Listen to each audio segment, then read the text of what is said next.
sie hätte gesehen. Wer? Meine Nachbarin. Im Stegenhaus. Wo wir in meine Wohnung gegangen sind. Ja? Und? Ja. Sie hat gesagt, oh wie nett, sie hat ihr sogar Blumen geschenkt. Blumen? Habe ich gefragt. Ja. Ich habe gesehen, wie sie dir einen Blumentopf im Milchkasten gestellt hat. Sie verwechselt mich mit jemandem. Meinst du? Mhm. Warum hast du nicht gesagt? Was ist schon dabei? Ja, aber warum hast du überhaupt Blumen? Ich hatte etwas zu feiern. Und dein trostloser Balkon hat mich genervt. Ah, mein trostloser Balkon. Ja, wirklich, extrem trostlos. Zauberglöckli, ehrlich. Aber dass du wegen Blumen mit deiner Mutter streitest... Das geht dich nicht an.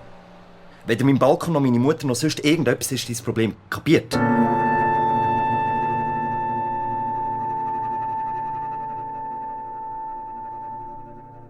Angefangen hat es so.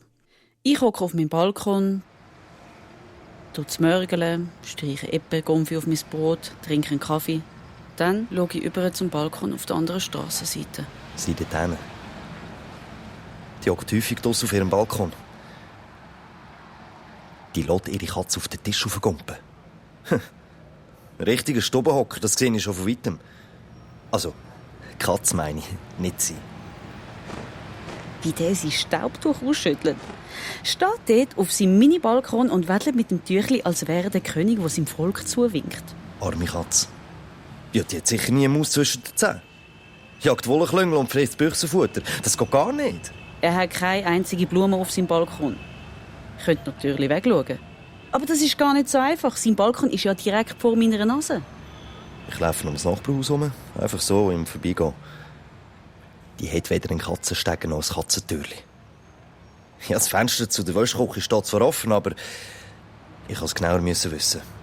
Er ist jung, hat keinen Bauch, hat mehr Haar auf dem Kopf als im Gesicht. Aber sonst, links oder rechts, gescheit oder dumm, Fleisch oder Gemüse. Ich habe ihren Namen neben Leuten gelesen. Sie heisst Lara. Am Montag ist Wäschtag. Da hängen ihre Kleider immer zum Trocknen auf dem Balkon raus. Jeden Montag. Zeig mir deinen Balkon und ich sag dir, wer du bist. Ich mache ein Wett. Der ist Single, Fleischesser, halb links, einigermaßen gescheit und mit einem leichten Putzzwang. Ich bin mir sicher, dass sie keinen festen Freund hat. Ja, nicht einmal einen Liebhaber oder so. Aber dass sie ihre Katze einsperrt, das hat mir dann zu denken gegeben.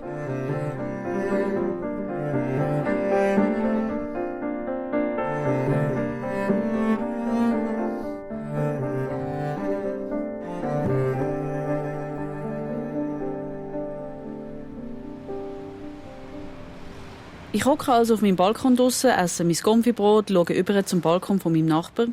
Das ist total ein feierlicher Moment, wo ich die Reste aus dem Glas mit der Erdbeergumpfi löffle.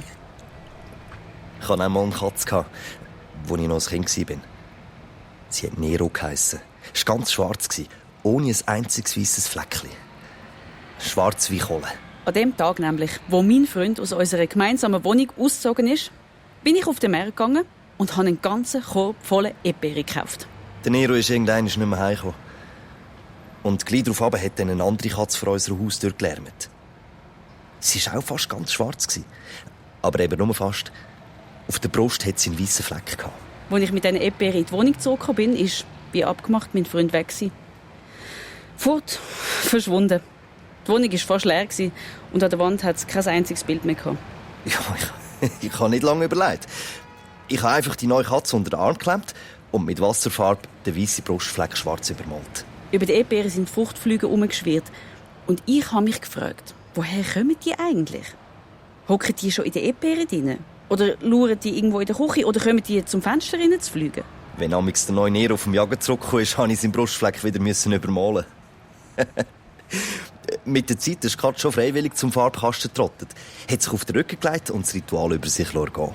Ich habe die Erdbeeren eingekocht und mir beim Arbeiten Tränen von den Lippen und das Mus von den Fingern geschleckt. Am Schluss hatte ich 11 Gläser voller Erdbeergumpfi. Ich habe schon längstens auf wasserfeste Farbe umgestellt, wo der neue Nero auch nicht mehr auftaucht ist. Ich habe mir vorgenommen, nur so lange traurig zu sein, bis das letzte Glas von diesen 11 Gläsern Erdbeergumpfi leer gegessen ist. Gleich nach dem Verschwinden von meinen beiden Katzen hat meine Mutter zu mir gesagt, dass der Vater mit dem Auto verunglückt sei. Und dass er nie mehr heimkommt. Nie mehr.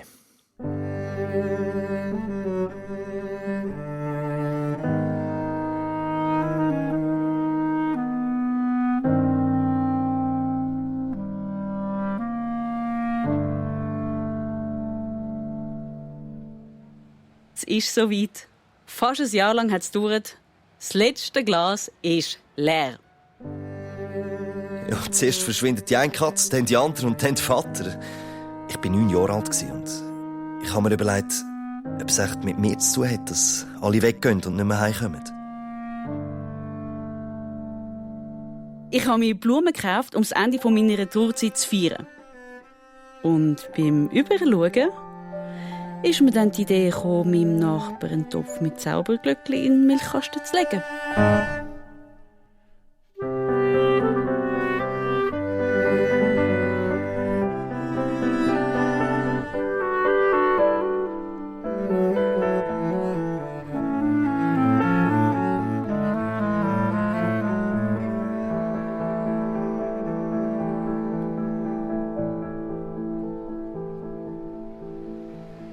Ich habe mit meiner Mutter telefoniert. Sie hat gesagt, sie hätte mir die Blumen nicht im Milchkasten da. Aber wer denn sonst? Ich kenne doch niemanden, wo mir Blumen schenken kann. Ich habe kein Zettel dazugelegt. Er braucht ja nicht zu wissen, von wem das die Blumen sind. Ich habe sie auf den Balkon rausgestellt. Platz hat es ja genug. Von weitem sieht er nicht so aus, als ob er wüsste, dass Blumen Wasser brauchen. Gleich darauf aber ist meine Mutter zu Besuch gekommen. Ja, sie wollte meine neue Wohnung anschauen. Sie ist durch das Zimmer gelaufen und hat immer wieder gemacht. Sie hat mich gefragt, wie es mir am Arbeiten aussieht. Immer noch Marktforschung, habe ich gesagt. «Was hast du gemacht?» hat meine beste Freundin gefragt. «Und warum kein Kärtchen? Hoi, lieber Nachbar, wie wär's mal mit einem Kaffee oder so?» «Hast du jemanden kennengelernt?» hat sie gefragt. «Nein, Mutter, habe ich nicht. Du, dein Balkon sieht aber nicht so schön aus.» Ich habe auf den Blumentopf gezeigt. «Ah, Million Bells», hat sie gerufen. «Die sind von dir, gell?»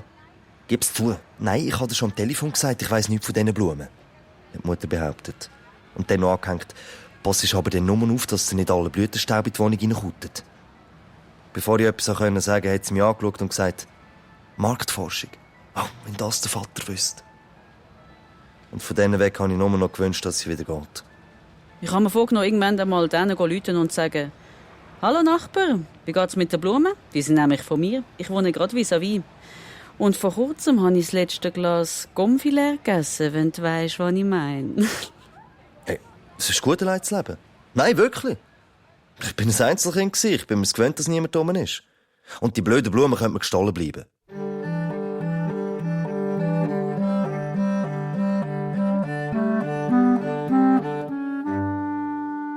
Hat er echt Freude an den Zauberglöckchen? Wenn mir der in die Finger kommt, wo mir die Blumen im Milchkasten gestellt hat. Es nimmt ihn doch sicher Wunder, woher das die Blumen kommen. Ich könnte sie einfach wegschmeißen.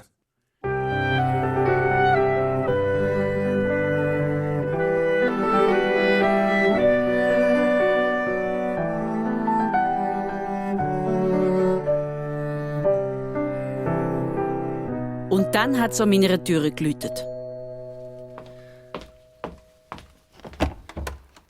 Hallo, ich würde gerne... Wie manchmal muss ich noch sagen, dass ich keinen Fernseher habe. Oh, nein, das ist ein Missverständnis. Ich will nicht bekehrt werden und spenden tue ich auch nichts. Nein, keine Angst. Ich wollte nur etwas fragen. Aha. Also? Ja, es geht um gesunde Ernährung. Wenn Sie im Moment Zeit hätten... Ich kaufe nichts, Messi. Nein, ich will nichts verkaufen. Ich arbeite für die Marktforschung. Aha. Nur 10 Minuten. 10 Minuten? Höchstens, ja. Okay. Wir sind auf ihren Balkon rausgegangen. Das war irgendwie komisch, bei ihr auf dem Balkon zu hocken und zu meinem eigenen Balkon über zu chillen. Ein Glas Wasser? Ja, ich habe genickt. Ihre Katze ist auf dem Sofa gelegen und hat geschlafen. Ich habe ihm das Glas hergestellt. Dein Wasser? Danke. Also? Leben Sie allein hier? Ja. Also ich und meine Katze, die Luna. Wie alt? 13 Monate. Ah, Also eigentlich bin ich gar nicht so ein Katzenfan, aber die Luna, die ist mir einfach irgendwie ans Herz gewachsen. ja, das verstehe ich, aber eigentlich wollte ich wissen, wie alt... Ja, klar. Sorry. Ja. Ich bin 29. Perfekt. Perfekt. Warum perfekt? Ich suche eine Frau zwischen 25 und 30. Ich muss ihn ziemlich blöd angeschaut haben. Es gibt darum Vorgaben, wie viele Leute aus welchem Alterssegment sollen befragt werden. Und es fehlt mir eben noch eine Frau wie Sie. Ach so. Beruf? Kauffrau. In der Versicherungsbranche. Okay. Also, wo kaufen Sie... Wir könnten uns doch du sagen, oder?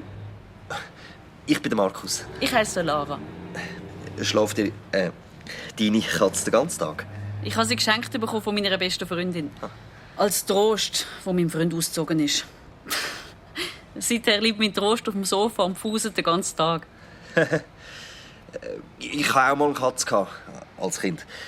Also, sogar 2 Katzen. Die sind vermutlich beide vom Auto überfahren worden. Genau wegen dem dürfte Luna eben nicht raus. Ja, und warum hat sie denn ein Glöckchen am Halsband? Das glücklich gar nicht. Ich habe es mit einem Stück Stoff zugestopft. Es ist mir auf die Nerven gegangen. Also, fangen wir an. Ich finde, Katzen brauchen ihre Freiheit. Ah ja? Auch wenn es vielleicht von einem Auto könnte? Lassen wir das. Also, bist du bereit? Ja? Gut. Also. Erste Frage. Wo kaufst du normalerweise deine Lebensmittel ein? Im Supermarkt? Im Quartierladen? Beim Spezialgeschäft? Ist das langweilig gewesen? Was ist dir beim Einkaufen wichtig? Bitte mach eine Reihenfolge. Preis, Bedienung, Qualität der Ware. Wenigstens hat er sich mit der Zeit Wie entspannt. viel kostet pro Woche eine Mahlzeit? Ab und zu hat er sogar den Kopf gehoben von seinem Fragebogen, dass er mal in die Augen schauen konnte. Mehr als 5 Es Mal. hat mindestens 30 Minuten gedauert, bis wir fertig waren. Wie oft isst du pro Woche in einem Restaurant? Er hat seine Sachen gepackt, hat Danke gesagt und ist aufgestanden. In der Stube ist er dann neben dem Sofa stehen geblieben. Darf ich noch mal ein Glas Wasser haben? Ah ja, klar.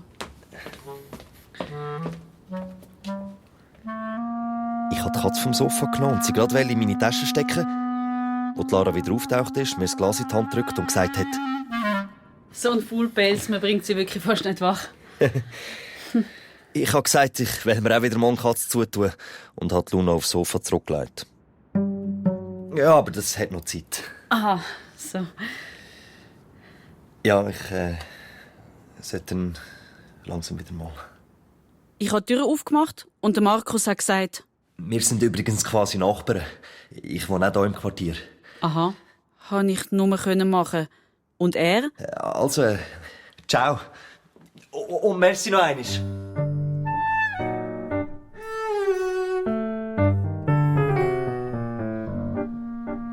Komischer Vogel, habe ich gedacht, als ich die Tür zugemacht habe. Ich habe mich gefragt, ob sie echt gemerkt hat, dass ich ihre Katze mitnehmen wollte. Die Luna hat ihm, glaube ich, gefallen. Beim Stegen runterlaufen ist mir schon ein anderer Plan in den Sinn gekommen. Einer, der todsicher funktioniert.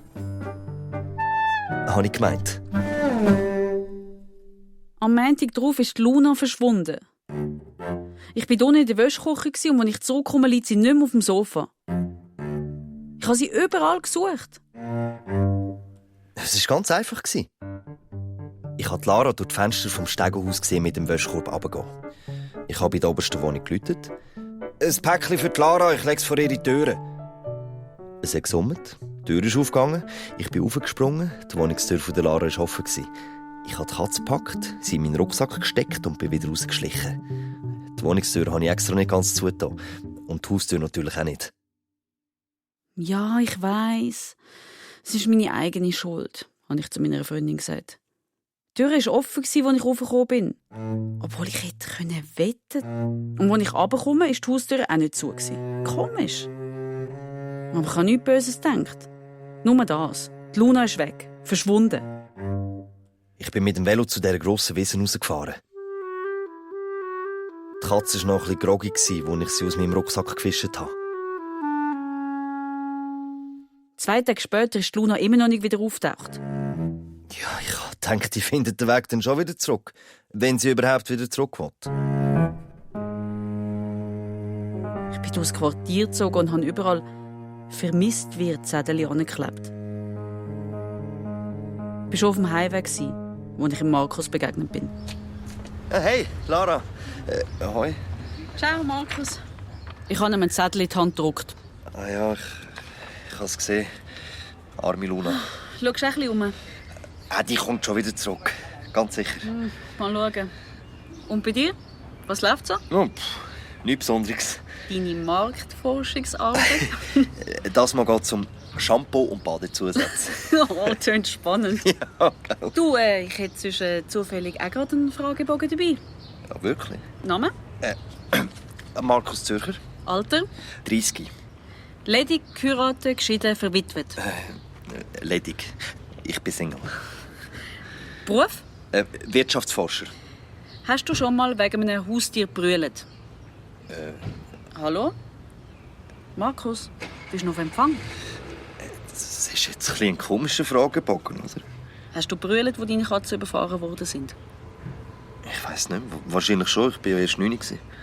Okay, nächste Frage. Was ist dir wichtig im Leben?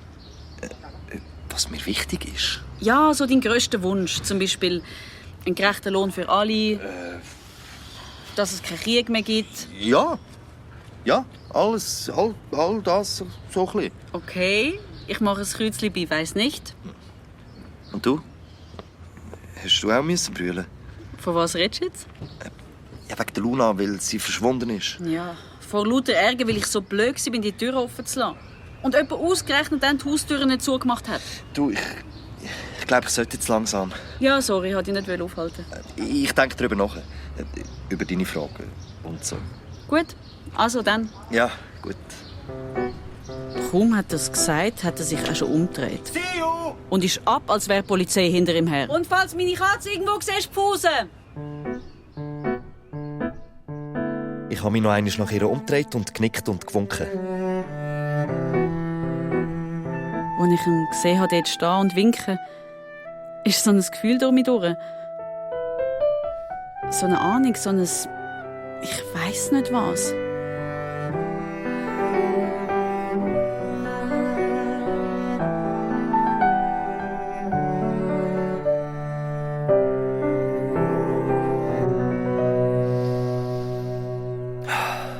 Ihre Haare.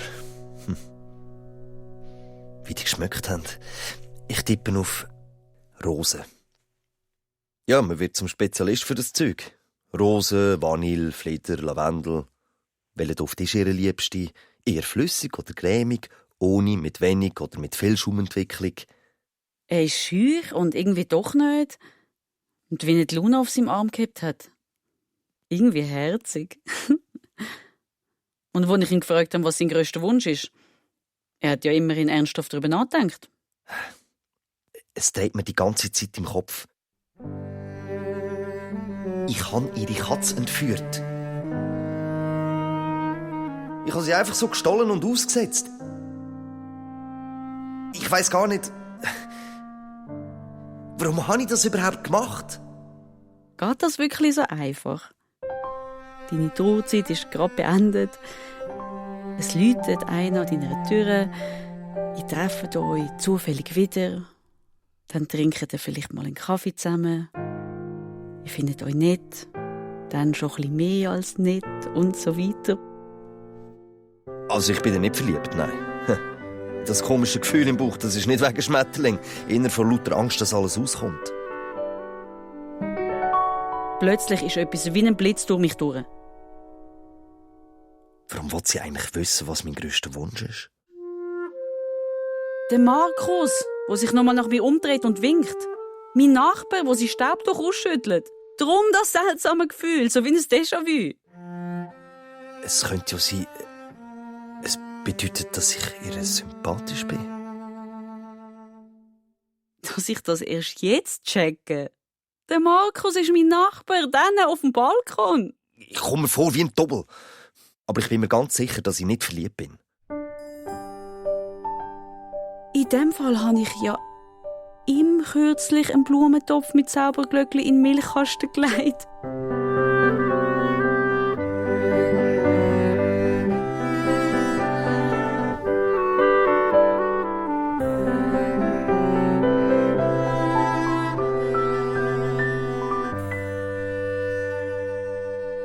Ich habe viel nachgedacht. Über mich und Lara und Luna und so. Vielleicht ein bisschen zu viel. Ich bin nämlich noch mal auf eine blöde Idee gekommen. Ich habe mir vorgenommen, das Markus gleich zu erzählen. Hey, ich habe dir im Fall Blumen geschenkt zu einer Zeit, wo ich dich noch nicht mal gekannt habe. Weisst du, was das bedeutet? Ich bin vor ihrer Tür gestanden und bin noch aufgeregter als beim ersten Mal. Das mit den Blumen findet er sicher auch lustig. Ich habe geläutet und gesehen, wie sie durch den Spion durchschaut.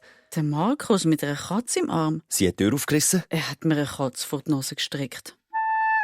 Sie hat mich mit grossen Augen angeschaut. Das ist im Fall nicht Luna. Ja, ich weiss. Was soll ich mit einer fremden Katze? Ich glaube nicht, dass die Luna wieder auftaucht. Darf ich schnell reinkommen? Ich habe keinen Fragebogen dabei. Ich habe scheinbar genickt. Jedenfalls Danke. ist er in meine Wohnung reingekommen und hat die Katze aufs Sofa abgelegt. Sie sieht doch ziemlich gleich aus wie die Luna, oder nicht? Ein Glas Wasser? Oh ja, gern. Er ist draussen auf dem Balkon abgehockt. Ich habe das Glas und die Früchteschale auf den Tisch gestellt. Er hat sich einen Pfirsich geschnappt, reingebissen, auf meine Blumen gezeigt und gerufen: Million Bells. Ja, oder Zauberglöckli. Die sind nicht umzubringen. Frag mal meine Mutter. Deine Mutter? Ich habe darum einen Topf Million Bells geschenkt bekommen. Ah ja, Was findest du daran so lustig? nichts. Ja, ich habe keine Ahnung, wer mir sie geschenkt hat. Vielleicht eine stille Verehrerin. Dann muss sie aber sehr still gewesen sein. Und im Fall, also die Blumen. Und dann hat er mir erzählt, dass er wegen dem Topf mit den gelben Zauberglöckli mit seiner Mutter einen riesen Krach bekommen hat. Ja, und auf einmal ist es so mein ganzes Leben gegangen, das nicht recht ist. Ich, der einzige Sohn, eine riesen Enttäuschung. Ja, wenn das mein toter Vater wüsste, bla bla bla. Ja, und seither ist dicke Luft zwischen uns. Und das wegen ein paar Blumen, die mir irgend so ein doppel ungefragt in den Milchkasten gelegt hat. Oh, das ist... Eine total saublöde Geschichte, genau. Wir haben dann einen Moment lang nichts mehr gesagt. Nur zugeschaut, wie die winzigen Flüge um die Früchte in der Schale herumgeschwirrt sind. Ich habe Lara nicht angeschaut. Aber ich habe gespürt, dass sie nach Wort sucht.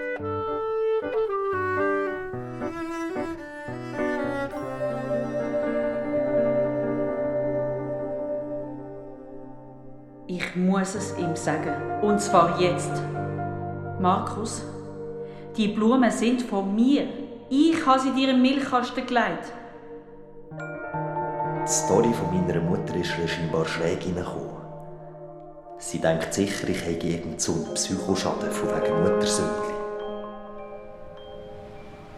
Markus, ich frage mich, woher die eigentlich kommen. Wer Blumen?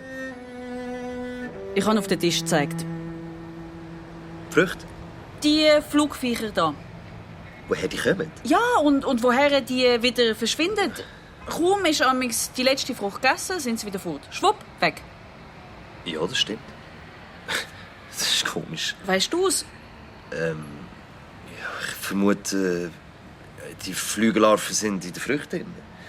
Und wenn es warm genug ist, dann zack, schlüpfen sie aus. Ja, und wohin verschwindet es dann wieder? Ich glaube, wir essen sie. Mit der Frucht. Ich habe eine Grimasse gemacht. Die sind so klein, die rutschen in uns rein wie der Pinocchio in Walfisch. Ja. Und dann leben sie uns drinnen weiter. Ja, sicher. Ja. Und wenn sie frische Früchte schmecken, dann fliegen sie uns zu den Ohren raus und legen in den Früchten ihre Eier ab. Mäh. Und zack, ein neuer Kreislauf fängt an. Ja, das Wort ist manchmal ein bisschen gruselig. Ja, du hast vermutlich recht. Ja. Habe ich gesagt. Und der Markus hat das im Pfirsich umeinander gekaffelt. Ich habe ihre Katze entführt. Ich habe ihre Katze entführt. Ich habe ihre Katze entführt.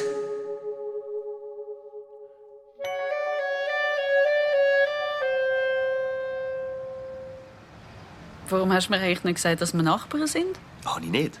Nein, du hast gesagt, du wohnst im Quartier. Hey, wir leben ja quasi nebeneinander. Ja, gerade dort. Der Balkon hat sich recht verändert. Ja, vorher hat es den grossen Töpfe mit vielen verschiedenen Pflanzen. Ja, von da aus sieht er ein bisschen karg aus. Ein bisschen karg. Ja, ein bisschen sehr.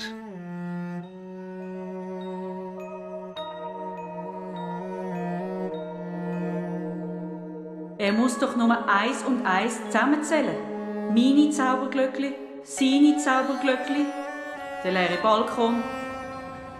Ich habe es nicht so mit Blumen. Die gehen ins grosse Sauerei und brauchen ständig Wasser. Du kannst ja den Balkon anders schmücken als mit Pflanzen. Mit Lampions zum Beispiel. Oder mit einer Lichterkette. Oder mit einem kitschigen Kerzenständer. Ich habe beim Überschauen 2 Sachen über dich herausgefunden. Erstens, du liest ziemlich viel. Und zweitens, lässt die Katze auf deinem Tisch gumpen. Ja, meine arme Luna. Die ist sicher schon längst. Gefällt dir deine neue Katze? Bitte nimm sie wieder mit. Ich habe darum die Luna überall gesucht. Du hast... Ja, ich habe mir überlegt, wenn ich eine Katze wäre, wo würde ich denn hingehen? Und? Ja, zu dieser Wissen am Stadtrand. Dort wimmelt es nur so von uns. Aber sie war leider nie zu. Markus, das ist total nett von dir. Wirklich. Ja, und dafür habe ich die hier entdeckt. Die scheint niemandem zu gehören. Sie hat kein Halsbändchen und nichts. Und sie gleicht der Luna total, findest du nicht? Ja, schon ein bisschen. Findest du sie nicht herzig? Ja, schon. Aber ich habe ihre Katze entführt. Sie hat Luna gern gehabt. Ich bin ein totaler... ich habe ihm schon von weitem gefallen. Darum ist er mit seiner Umfrage gekommen. Aber die blöden Blumen, wenn er herausfindet, dass ich ihm den Topf...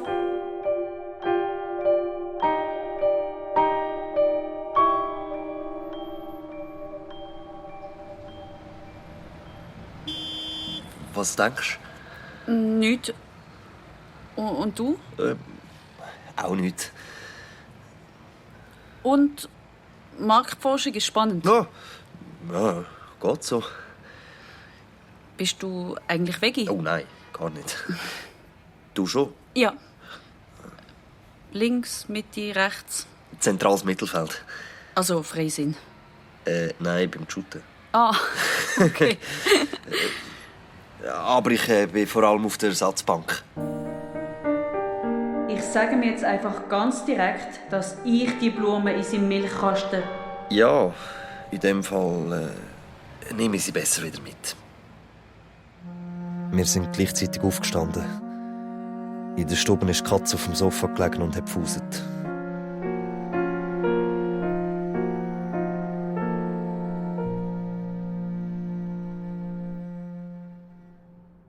Es tut mir leid. Ja, es ist so eine blöde Idee von mir.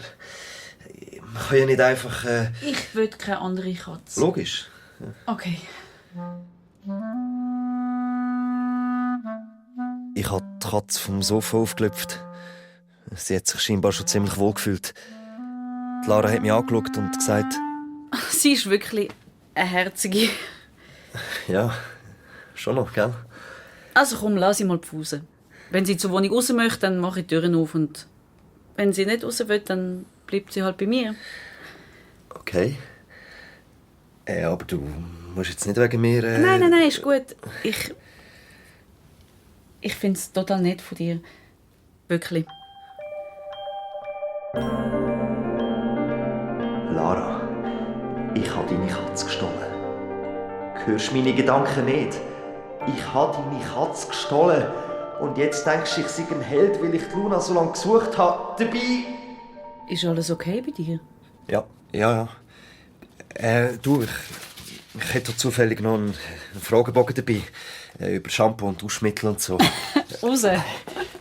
Welcher Duft ist dein liebster? Vanille, Lavendel, Rose? Honig. Wirklich? Nicht Rose? Nein, Honig, definitiv.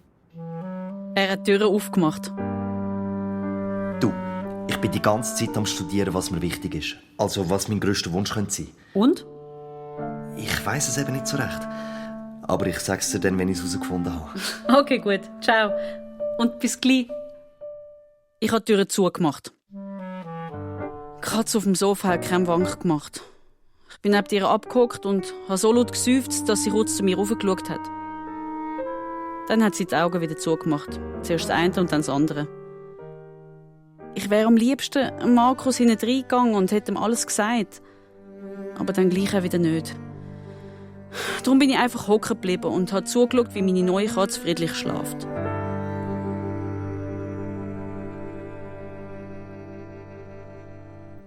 Sie hat 2 Tage und 2 Nächte lang geschlafen. Und dann hat sie raus wollen. Ich habe die Tür aufgemacht und dann ist sie rausgeschlüpft und weg gewesen. Ich habe sie übrigens Venus getauft. Im Ernst? Venus? Warum nicht? Ja, okay. Ja, ist eigentlich noch schön. Noch am gleichen Abend ist die Venus wieder aufgetaucht. Sie hat vor der Tür gemiaut und ist in meine Wohnung spaziert. So, als würde sie schon lange daher gehören. Du, ich glaube, die Luna ist entführt worden. Meinst du? Wie kommst du drauf? Die Haustür war doch offen. Meine Nachbarin von oben dran hat gesagt, es sei jemand bei ihr geläutet und gesagt, er hätte ein Päckchen für mich. Mhm. Aber ich habe gar nicht ein Päckchen bekommen. Verstehst du? Nein. Wer soll schon Katzen führen? Keine Ahnung. Irgendein Spinner halt. Meine Katzen haben Nero 1 und Nero 2 geheissen. Der Markus hat mir erzählt, wie seine Katze verschwunden ist. Und wie er den Brustfleck von der neuen Katze übermalt hat. Und wie die dann auch schon gleich nicht mehr auftaucht ist. Sie sind beide einfach verschwunden. Und mir ist nichts von ihnen geblieben, nicht einmal ein Halsbändchen oder so. Und bald darauf sei sein Vater bei einem Unfall gestorben. Ehrlich gesagt habe ich es bis heute nicht richtig begriffen. Seit 20 Jahren will es mir nicht in den Kopf, dass ich nie mehr sehen werde. Verstehst du das? Und gleichzeitig erinnere ich mich auch kaum an ihn. Ich habe Markus von der Epergonfi erzählt. Von diesen 11 Gläsern. Und dass ich eben vor kurzem das letzte Glas leer gegessen habe und darum jetzt meine Todzeit vorbei sei. Und ich wieder bereit bin für eine neue Liebesgeschichte. Das gefällt mir, das ist gut. Und erst noch Erdbeerkonfi. Das ist darum meine Lieblings... Mhm. Lara, ich muss dir etwas sagen. Was?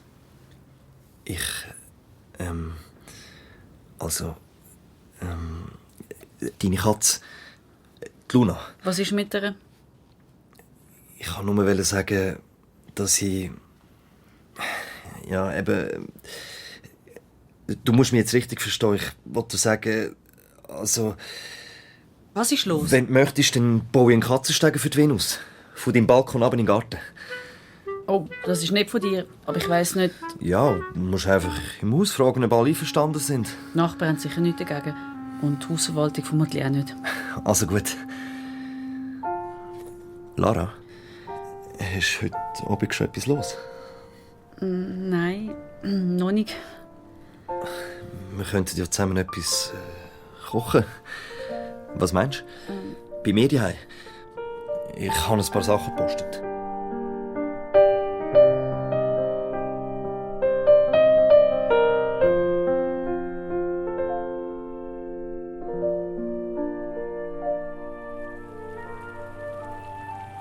Hast du schon Salz drin da? Bin nicht sicher. Was ist dir lieber? Fad oder versalzen? Spaghetti Napoli. Mir zu lieb. Sonst hätte er Spaghetti Bolognese gemacht oder Carbonara. Dem sagt der Markus schon kochen. Wenigstens hat es Salat dazu. Mein Special Mix. Und gewaschen ist er auch schon. Aber die Soße machen wir selber. Als ich die Kerzen angezündet habe, hat es gerade angefangen zu regnen. Das Geräusch der Regentropfen, die Musik im Hintergrund, der recht feine Geruch vom Essen. Ich konnte mich nicht mehr beherrschen. Lara hat mir einen Kuss auf die Backe gedrückt. Er ist ganz rot geworden.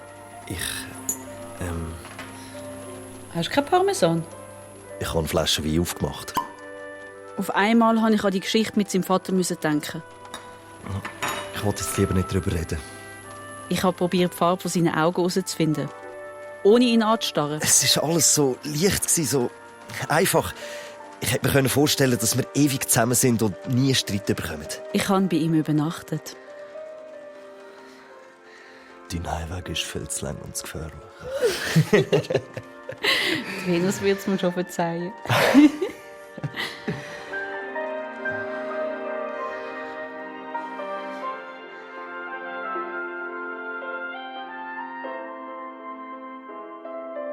Wir sind erst eingeschlafen, als die Sonne schon längstens aufgegangen ist. Es hätte ewig so weitergehen können. Aber gleich darauf bin ich aufgeflogen. Sie hätte ich gesehen. Wer? Meine Nachbarin. Im Stegenhaus. Wo wir in meine Wohnung gegangen sind. Ja. Und? Ja. Sie hat gesagt, oh wie nett, sie hat ihr sogar Blumen geschenkt. Blumen? Habe ich gefragt. Ja. Ich habe gesehen, wie sie dir einen Blumentopf im Milchkasten gestellt hat. Sie verwechselt mich mit jemandem. Meinst du? Mhm. Warum hast du nicht gesagt? Was ist schon dabei? Ja, aber warum hast du überhaupt Blumen? Ich hatte etwas zu feiern. Und dein trostloser Balkon hat mich genervt. Ah, mein trostloser Balkon. Ja, wirklich. Extrem trostlos. Zauberglöckli, ehrlich. Aber dass du wegen Blumen mit deiner Mutter streitest... Das geht dich nicht an. Weder mein Balkon noch meine Mutter noch sonst irgendetwas ist dein Problem kapiert. Okay, kapiert. Du hättest mir sagen, dass die Blumen von dir sind. So, hätte ich das müssen? Ja klar. Ich erzähle dir vom Streit mit meiner Mutter und du? Kein Wort. Ja, was hätte ich denn sagen sollen? Die Wahrheit. Ah ja. Und überhaupt, wer macht so etwas? Blumentöpfe im Milchkasten von fremden Leuten reinstellen? Ich mache so etwas. Wie soll ich dir je wieder vertrauen, wenn du mir jetzt schon... Noch bevor ich dazu gekommen bin, zu sagen, dass ich sein Geschwafel nicht mehr höre, hat er gesagt... Ich brauche ein bisschen Zeit zum Nachdenken. Ja, die gebe ich dir gern. Ciao! Sie hat die Tür zugeknallt und weg war sie. Schluss, aus, vorbei. Bevor es überhaupt richtig angefangen hat. Und dann ist etwas passiert, wo ich schon längstens nicht mehr damit gerechnet habe. Ganze 3 Wochen nach ihrem Verschwinden ist Luna wieder auftaucht. Nass und zerzuselt ist sie unter dem Gebüsch im Vorgarten gehockt und hat herzzerreissend gemiaut. Es ist mir aufgefallen, dass auf einmal 2 Katzen auf der Lara ihren Balkontisch aufgekumpelt. Sie hat das Halsband mit dem Glöckli verloren. Aber es war Luna. Eindeutig. Ich hätte ihr die Katzenstege immer noch gebaut. Sie hätte nur fragen.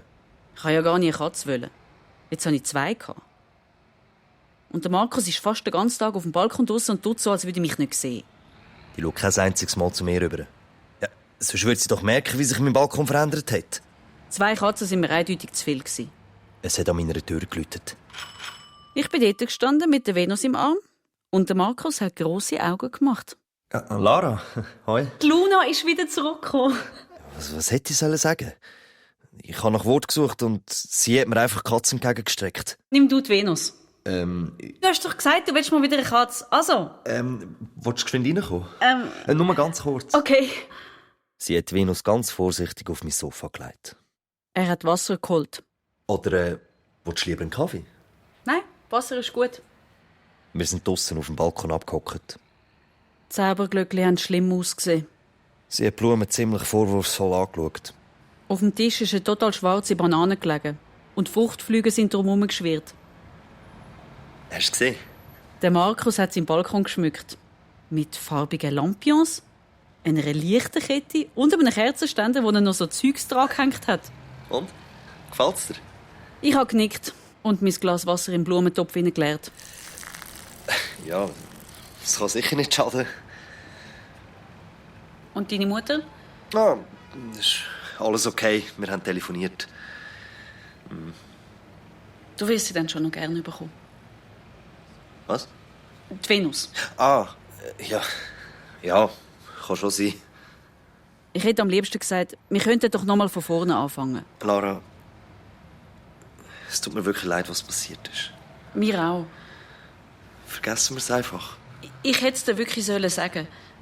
Wegen der Blumen. Ja, es ist halt einfach dumm gelaufen. Ja, wirklich. Du, ich weiss jetzt, was mein grösster Wunsch ist. Nämlich? Dass nichts und niemand einfach so von der Bildfläche verschwindet. Schön.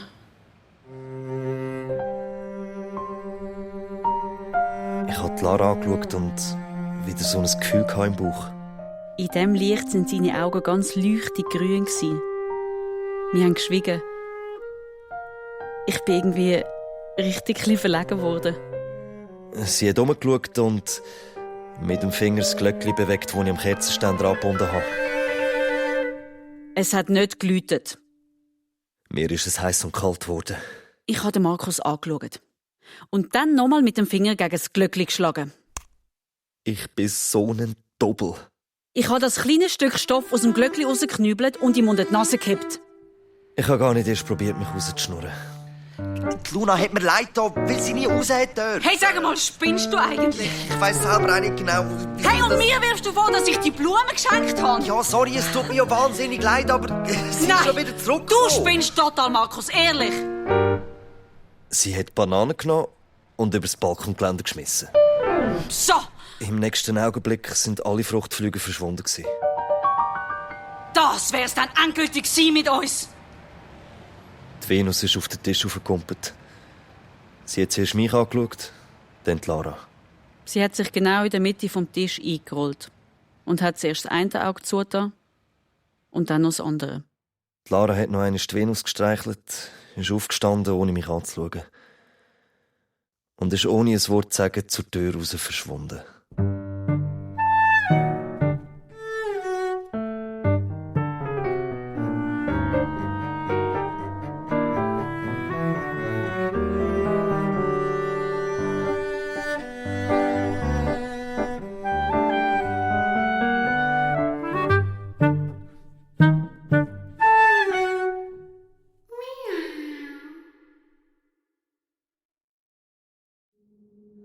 Das war ein Podcast von SRF.